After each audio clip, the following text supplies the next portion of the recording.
तो आखिरकार प्रधानमंत्री मोदी ने सभी उम्र के लोगों को केंद्र सरकार की तरफ से मुफ्त वैक्सीन देने का ऐलान कर ही दिया। दरअसल प्रधानमंत्री ने आज जब अपने राष्ट्र के नाम संबोधन में यह ऐलान किया तो दिखाया ऐसे मानो राज्यों से ही काम नहीं हो रहा, इसलिए उन्होंने यानी उनकी सरकार ने अब यह काम अपने हाथों में ले लिया है। मैं हूं ना। तो दरअसल प्रधानमंत्री ने आज क्या किया कि अपनी गलती मान ली, लेकिन पेश ऐसे किया कि गलती उनकी नहीं, राज्यों की थी, विपक्षी पार्टियों की थी।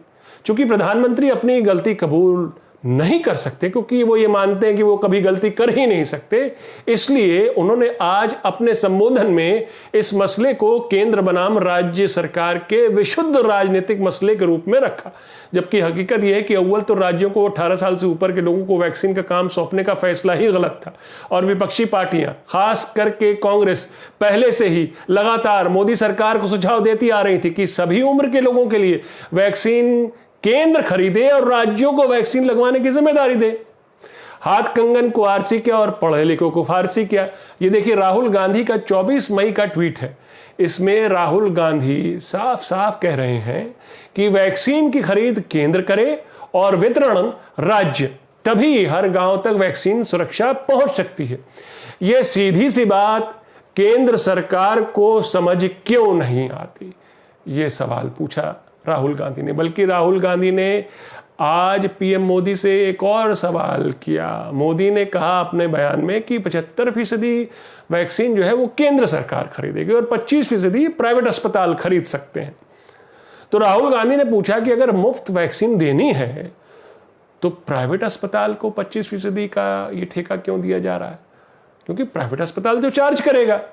वो अलग बात है कि मोदी जी ने कहा कि 150 रुपये सर्विस चार्ज वो उस पर चार्ज कर सकते हैं, बस उससे ज़्यादा नहीं, वो ठीक है, लेकिन प्राइवेट अस्पताल तो चार्ज करेगा। और बात हो रही थी मुफ्त वैक्सीन देने की, तो राहुल गांधी ने इस मुद्दे पर भी मोदी को घेरा। दरअसल वैक्सीन की किल्लत गैर बीजेपी राज्यों में ही नहीं बल्कि बीजेपी राज्यों में भी हो रही थी। वो भी केंद्र की वैक्सीन नीति से बहुत खुश नहीं थे। लेकिन दूसरी ओर हरियाणा के बीजेपी मुख्यमंत्री मनोहर लाल खट्टर जैसे लोग भी थे जिन्होंने वैक्सीन किल्लत का सीधा जवाब न देते हुए चालाकी वाला बयान दिया, मगर अपनी हंसी भी उड़वा ली।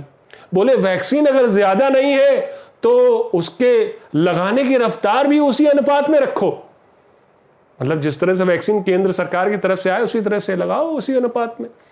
उनको ये कौन समझाया कि जितनी जल्दी देश को वैक्सीन लगेगी उतनी जल्दी कोरोना के खिलाफ सुरक्षा कवच तैयार होगा। पूरी लड़ाई ही कोरोना के खिलाफ जल्दी वैक्सीन लगाने की है। लेकिन ये जो आज का बयान था प्रधानमंत्री मोदी का, वो सुप्रीम कोर्ट की हाल की डांट का भी नतीजा था। सुप्रीम कोर्ट ने केंद्र सरकार को दो टूक बिना लाग लपेट के कह दिया था, तुम्हारी कोई वैक्सीन पॉलिसी हमें नजर नहीं आती। देश में वैक्सीन की इतनी किल्लत क्यों है, वैक्सीन के एक दाम क्यों नहीं है, सवालों की झड़ी लगा दी थी सुप्रीम कोर्ट ने। और यह कहा था कि अपनी मनमानी बंद करो और हमारे सामने वैक्सीनेशन का एक रोड मैप रखो।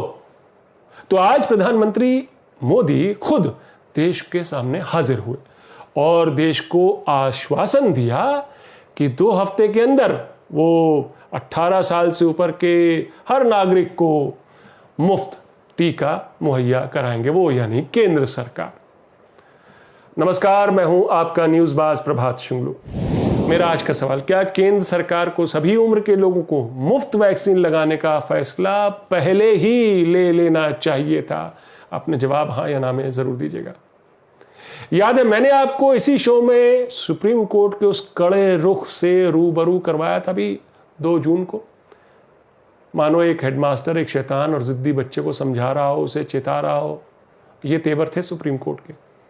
इसलिए सुप्रीम कोर्ट ने कहा था कि एक बात समझ लीजिए, केंद्र सरकार को डांटते हुए कहा था कि जब देश के नागरिकों के अधिकार संकट में हो तब अदालत मूक दर्शक नहीं रह सकता, साइलेंट विटनेस नहीं रह सकता।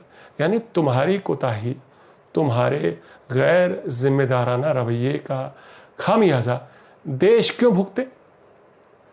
प्रधानमंत्री ने आज वैक्सीन पॉलिसी को केंद्र बनाम राज्य की लड़ाई के रूप में रखा, जैसा कि मैंने आपको बताया।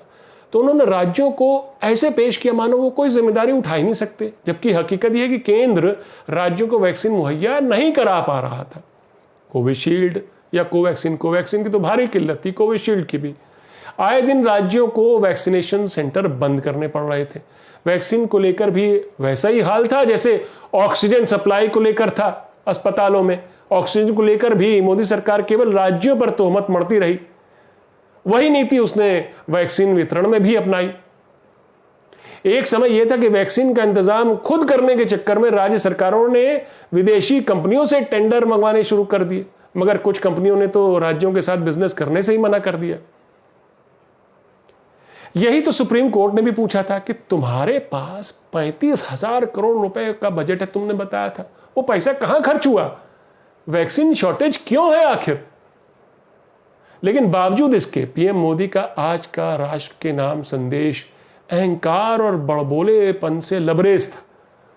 जो देश दुनिया के उन चंद देशों में से है जहां कोरोना की दूसरी लहर ने त्राही मचा दी, दूसरी लहर ने, उस देश का प्रधानमंत्री आज खुद को मसीहा की तरह पेश कर रहा था।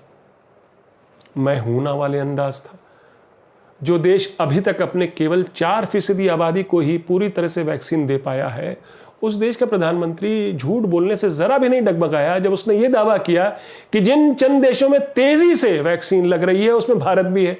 जबकि अमेरिका, जो कोरोना से सबसे ज्यादा प्रभावित देशों में एक था, उसने अपनी आधी से ज्यादा आबादी को वैक्सीनेट कर लिया है। 50% से ज्यादा आबादी को, यानी कि दोनों डोज लग चुके हैं वहां की 50% जनता को। अब आप ये कह सकते हैं कि वहां 28 करोड़ की पॉपुलेशन है तो 14 करोड़ लोगों को लगा है, 28 करोड़ ही लगा है, और भारत भी तो 23 करोड़ लगा चुका है। लेकिन सवाल है कि कितनी फीसदी आबादी को ये वैक्सीन दोनों डोजेस लग चुके हैं। यूके में भी 1/3 से ज्यादा आबादी को दोनों डोजेस लग चुके हैं अब तक, और हम अभी तक वैक्सीन बनाने वाली विदेशी कंपनियों से वैक्सीन का सौदा कर रहे हैं, क्योंकि अव्वल हमने अपने देश में वैक्सीनेशन करने से पहले दूसरे देशों में 6.5 करोड़ वैक्सीन भेज दी, और अपने देश में वैक्सीन कंपनियों को समय रहते प्रोडक्शन बढ़ाने के लिए जरूरी वित्तीय और दूसरी सहायता नहीं दी। हालांकि इन दिनों काफी जल्दबाजी दिखाई जा रही है कि अब प्रोडक्शन बढ़ाया जाएगा। हमने समय रहते विदेशी कंपनियों से वैक्सीन खरीदना जरूरी नहीं समझा, फाइजर से भी बात करनी जरूरी नहीं समझी, क्योंकि हमें आत्मनिर्भर बनना था। लेकिन हम आत्मनिर्भर बने वैक्सीन की शॉर्टेज में। आज स्पुतनिक की एक खेप आ चुकी है और दूसरी विदेशी कंपनियों से भी लगातार केंद्र सरकार की बातचीत चल रही है, ये भी हकीकत है। आज को वैक्सीन बनाने वाली भारत बायोटेक ने भी वैक्सीन प्रोडक्शन कई गुना बढ़ाने का वादा किया है आने वाले दिनों में। हो सकता है अगले कुछ हफ्तों में वैक्सीन का प्रोडक्शन काफी बढ़ जाए। क्या यही कारण है कि अब जब वैक्सीन का प्रोडक्शन बढ़ने की संभावना बढ़ गई है तो केंद्र अपने आप खुद सभी को मुफ्त वैक्सीन देने की बात कर रहा है, ये जिम्मेदारी अपने हाथों में लेने की बात कर रहा है। तो मेरा आज का सवाल मैं फिर दोहराता हूं कि केंद्र सरकार को सभी उम्र के लोगों को, 18 साल और ऊपर के उम्र के लोगों को मुफ्त वैक्सीन लगाने का फैसला पहले ही ले लेना चाहिए था। अपने जवाब हाँ या ना में ज़रूर दीजिएगा। तो ये थी आज की न्यूज़बाजी। फिर मिलेंगे एक नई न्यूज़बाजी के साथ। तब तक के लिए नमस्कार।